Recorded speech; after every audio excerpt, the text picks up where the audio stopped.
जे 100 चंदा उगुए सूरज चढ़े हजार एते चानन होंदियां गुरबिन कोर अंधार। ये इलाही फरमान साहिब श्री गुरु नानक देव जी की दूसरी जोत साहिब श्री गुरु अंगद देव जी दे मुखार विचों उचारित है। मुकद्दस ग्रंथ साहिब श्री गुरु ग्रंथ साहिब जी दे अंग 463 ते सुभायमान है। दरअसल एक गुरु महिमा है। इस इलाही फरमान तो भाव है जेकर सैकड़े चंद्रमा उदय हो जान चढ़ जान और हजारां सूरज उदय हो जान, इतनी रोशनी हो जाए ता फिर भी गुरु तो बिना घोर अंधकार है। ये अंधकार की है? दरअसल ये अंधकार दिसता नहीं है। अंधकार ते खुद ही इतना भयानक है, इसके विचों कोई शय ही नहीं दिसती। ये है मन दा अंधकार। गुरु ग्रंथ साहिब जी विच गुरु महिमा बारंबार की गई है। बहुत सारे संतां महापुरुषां ने भी गुरु महिमा की है। कबीर जी फरमांदे हन, गुरु गोबिंद दोऊ खड़े काके लागू पाए। ते आपे ही उत्तर देंदे हन। ये प्रश्न है, गुरु गोबिंद दोऊ खड़े काके लागू पाए, बलिहारी गुरु आपने जिन गोबिंद दिया बताए। अर्थात एक पासे गुरु है, एक पासे गोबिंद है। मैं किसनू नमस्कार करा? तां आपे ही मन विच उत्तर है कि मैं उस गुरु तो बलिहार जांदा हां, उसनू नमन करदा हां जिसने गोबिंद प्रभु दा मार्ग दस्या है, कर दस्या है। प्रथम गुरु श्री गुरु नानक देव जी गुरु तो बलिहार जांदे ने। किस गुरु तो? बलिहारी गुरु आपने दिओहाड़ी सदवार। मैं उस अपने गुरु तो बलिहार जांदा हां। दिहाड़ी विच एक एक वारी नहीं, सैकड़े वारी बलिहार जांदा हां। बलिहारी गुरु आपने दिओहाड़ी सदवार। सद तो पावै सैकड़े वारी। बलिहारी गुरु आपने दिओहाड़ी सदवार, जिन मानस ते देवते किए करत न लागी बार। उस गुरु तो बलिहार जांदा हां जिसने मनुखा नू देवते बना दिता है, और ऐसा करदियां कोई देरी नहीं लगाई। दरअसल गुरु दी महिमा क्यों होंदी है? गुरु है कि? यह भी प्रश्न है। इसका उत्तर है, दरअसल गुरु शब्द दो शब्दां दी संधि है, गु ते रू। गु तो भाव है गुबार, अंधकार, ते रू तो भाव है जेड़ा गुबार अंधकार दी निवृत्ति करे, अर्थात गुरु है। साहिब श्री गुरु नानक देव जी प्रथम जोत होए हन गुरमत दे विच। उपरंत साहिब श्री गुरु नानक देव जी दी दूसरी जोत साहिब श्री गुरु अंगद देव जी होए ने, जिन्हां दा नां भाई लहना सी। आप जी ने वैसाख दी 4 तारीख और सम्मत बिक्रमी 1561 नूं ईस्वी सन 1504 नूं पिता भाई फेरू मल जी और माता दया कौर जी का पहला नाम माता रामो जी सी, तिन्हां दे गृह विखे आपने मत्ते दी सरां, जिसनूं सराय नागा कहा जांदा सी, उस स्थान ते आप जी ने अवतार धारिया। ये परिवार हिंदू परिवार सी, देवी दे उपासक सन। आप अपने पिता दे कहण विच सन। पिता दे कंमकार विच भाई लहना जी हथ वटाउंदे सन। जिथे भाई फेरू मल जी अपना पिता पुरखी किता करदे सन, ਉੱਥੇ ਨਾਲ ਹੀ ਆਪਣੇ ਯਾਤਰੀਆਂ ਦਾ ਸੰਗ ਲੈ ਕੇ ਦੇਵੀ ਦੇ ਦਰਸ਼ਨਾਂ ਨੂੰ ਜਾਂਦੇ ਸਨ। ਤੋ ਭਾਈ ਲਹਿਣਾ ਜੀ ਵੀ ਪਿਤਾ ਦੇ ਹੁਕਮ ਵਿੱਚ ਰਹਿੰਦੇ ਹੋਏ ਉਸ ਸੰਗ ਦੇ ਨਾਲ ਜਾਂਦੇ ਔਰ ਦਰਸ਼ਨ ਕਰਕੇ ਆਂਦੇ। ਇੱਕ ਵਾਰੀ ਭਾਈ ਲਹਿਣਾ ਜੀ ਨੇ ਭਾਈ ਜੋਧ ਜੀ ਪਾਸੋਂ ਕੁਝ ਬਾਣੀ ਦੇ ਵਾਕ ਸਰਵਣ ਕੀਤੇ। ਬੜੇ ਪ੍ਰਭਾਵਿਤ ਹੋਏ ਭਾਈ ਲਹਿਣਾ ਜੀ ਨੇ ਭਾਈ ਜੋਧ ਜੀ ਨੂੰ ਪੁੱਛਿਆ, ਜਾਣਨਾ ਚਾਹਿਆ ਕਿ ਇਹ ਫਰਮਾਨ ਕਿਹਨਾਂ ਦਾ ਹੈ।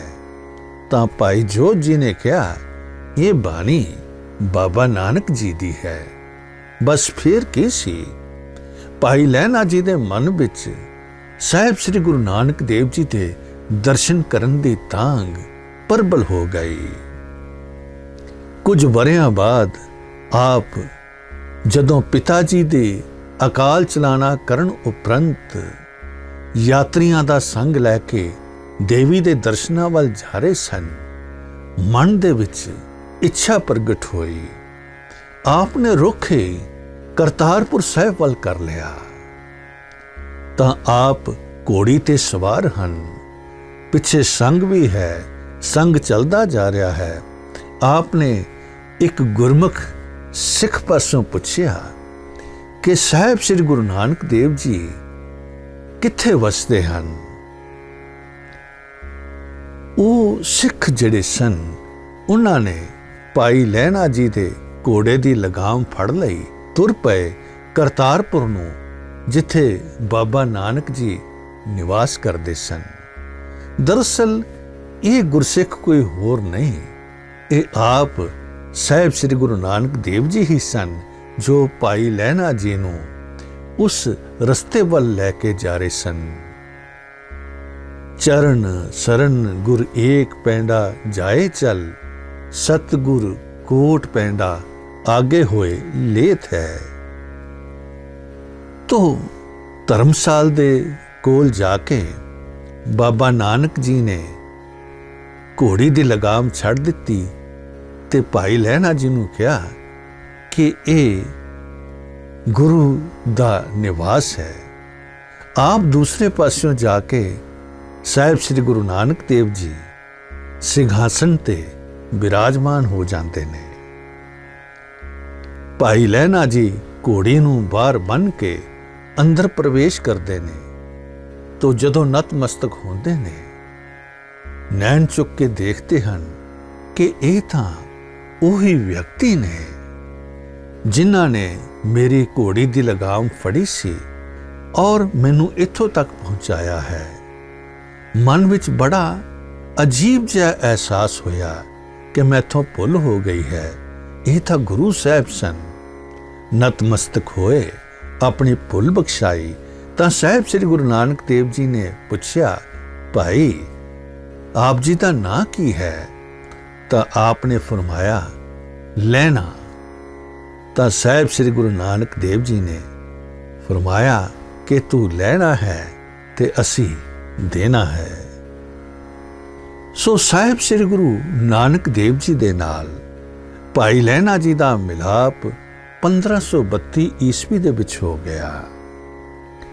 ਆਪ ਉਸ ਸਮੇਂ ਤੱਕ ਆਪਣੇ ਪਿਤਾ ਜੀ ਸਮੇਤ ਖਡੂਰ ਸਾਹਿਬ ਆ ਕੇ ਵਸ ਗਏ ਸਨ। ਇਸ ਦੇ ਪਿੱਛੇ ਵੀ ਵਾਕਿਆ ਇਸ ਤਰ੍ਹਾਂ ਹੈ ਕਿ ਮੱਤੇ ਦੀ ਸਰਾਂ ਜਦੋਂ ਬਾਬਰ ਦਾ ਹਮਲਾ ਹੋਇਆ ਸੀ ਤਾਂ ਉਸ ਵੇਲੇ ਪ੍ਰਭਾਵਿਤ ਹੋ ਗਈ ਸੀ। ਭਾਈ ਫੇਰੂ ਮਲ ਜੀ ਉਸ ਤੋਂ ਬਾਅਦ ਸੰਗਰ ਪਿੰਡ ਤੋਂ ਹੁੰਦੇ ਹੋਏ ਹਰੀਕੇ ਆ ਗਏ। ਫਿਰ ਖਡੂਰ ਸਾਹਿਬ ਆ ਕੇ ਆਪ ਨੇ ਵਾਸਾ ਕਰ ਲਿਆ। ਇਸ ਤੱਥ ਦਾ ਹਵਾਲਾ ਮਿਲਦਾ ਹੈ, ਫੇਰ ਵਸਾਇਆ ਫੇਰੂ ਆਣ ਸਤਿਗੁਰੂ ਖਾਡੂਰ। ਆਪ ਖਾਡੂਰ ਸਾਹਿਬ ਆ ਕੇ ਵਸ ਗਏ। ਈਸਵੀ ਸਨ 1532 ਤੋਂ ਲੈ ਕੇ ਈਸਵੀ ਸਨ 1539 ਤੱਕ ਭਾਈ ਲਹਿਣਾ ਜੀ ਸਾਹਿਬ ਸ੍ਰੀ ਗੁਰੂ ਨਾਨਕ ਦੇਵ ਜੀ ਦੇ ਸੰਗ ਰਹੇ। ਸੱਚ ਦੀਆਂ ਬਾਤਾਂ ਸਰਵਣ ਕਰਨੀਆਂ, ਕਰਤੇ ਕੀਆਂ ਬਾਤਾਂ ਸਰਵਣ ਕਰਨੀਆਂ, ਕਰਤੇ ਨਾਲ ਬਾਤਾਂ ਕਰਨ ਦਾ ਵੱਲ ਵੀ ਸਿੱਖ ਗਏ ਭਾਈ ਲਹਿਣਾ ਜੀ। हमेशा गुरु दे हुक्म दे अनुसार ही। बेशक कोई भी हुक्म गुरु ने कीता है तां आपने खिड़े मत्थे प्रवान करके गुरु दी सेवा कीती है, अणथक सेवा कीती है। एक बारी बाबा बुढ़ा जी नूं शंका हो गई कि साहिब श्री गुरु नानक देव जी दा झुका भाई लहना जी वल क्यों है।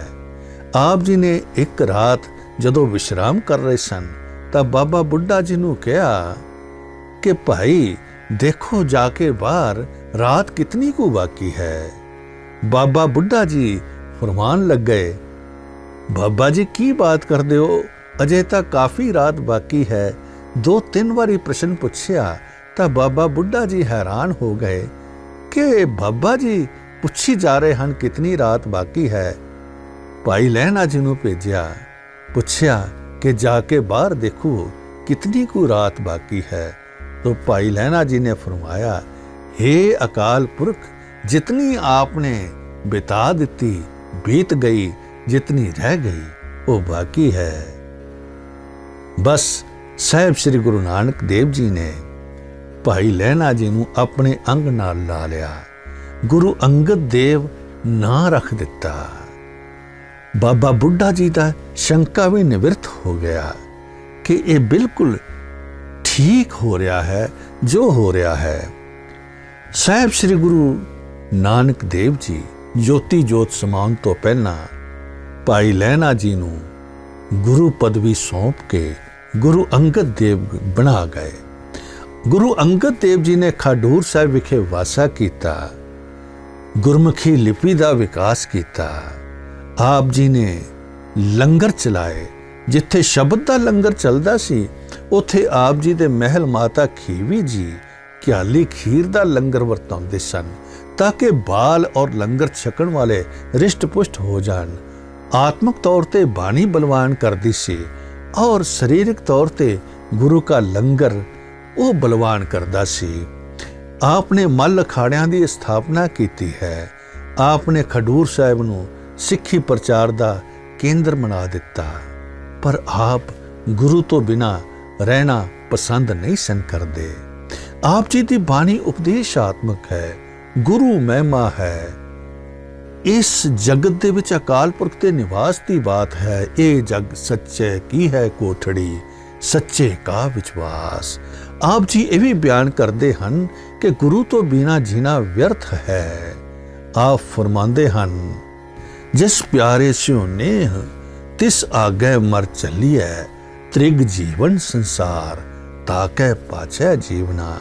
कुछ समा ही गुरु नानक साहिब के दर्शनों तो बिना खडूर साहिब रहना पिया तां आप बेबल हो गए सन। आपने संगर पिंड विखे ये इलाही फरमान उचारिया सी, जिस प्यारे स्यो नेह तिस आगे मर चलिए, त्रिग जीवन संसार।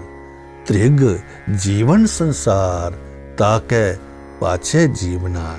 साहिब श्री गुरु अंगद देव जी दी महिमा अपरंपार है। आप किसी बादशाह तो खौफ नहीं सन खांदे, उसनों भी सबर दे विच रहण दा आपने सबक सिखाया। बेशक वो हुमायूं ही क्यों ना होवे, वो भी आप जी दे दर ते नतमस्तक होया। जे 100 चंदा उगवे सूरज चढ़े 1000, एते चानण होंदिया गुर बिन घोर अंधार।